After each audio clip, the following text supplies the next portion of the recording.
homologue tchadien, son Excellence Idriss Déby Itno. Les ministres, parlementaires et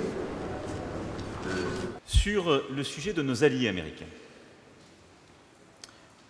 Je regrette très profondément la décision prise en Syrie et je veux ici rendre hommage au général Mattis et aux propos qui ont accompagné cette décision.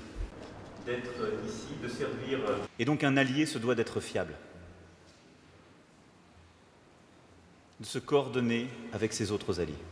Je crois que le général Mattis l'a parfaitement rappelé, c'est ce à quoi je suis attaché.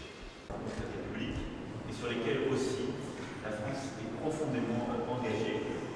Être allié, c'est combattre épaule contre épaule. C'est la chose la plus importante pour un chef d'État et chef des armées. Ça veut dire que vous acceptez que vos soldats combattent et prennent des risques aux côtés d'autres soldats et parfois qu'ils remettent leur vie dans la main des forces alliées. Les forces du Sahel. Cet engagement se complète.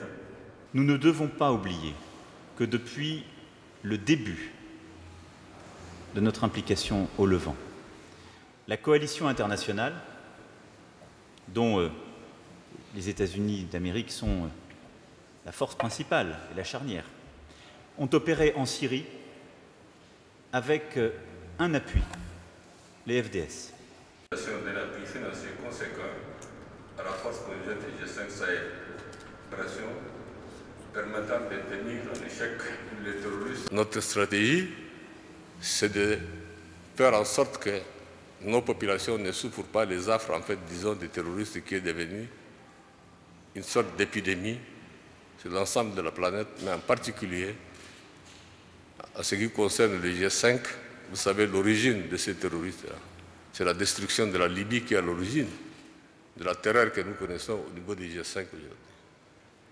Il est important de ça, sa prise en compte. Si la crise libyenne n'est pas réglée, nous allons encore pour longtemps avoir à lutter contre le terrorisme. Ça, c'est une réalité.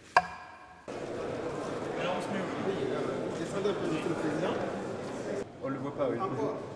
Ah, attendez, Il y en a qu'on ne voit pas. Merci. Restez là maintenant. Ouais.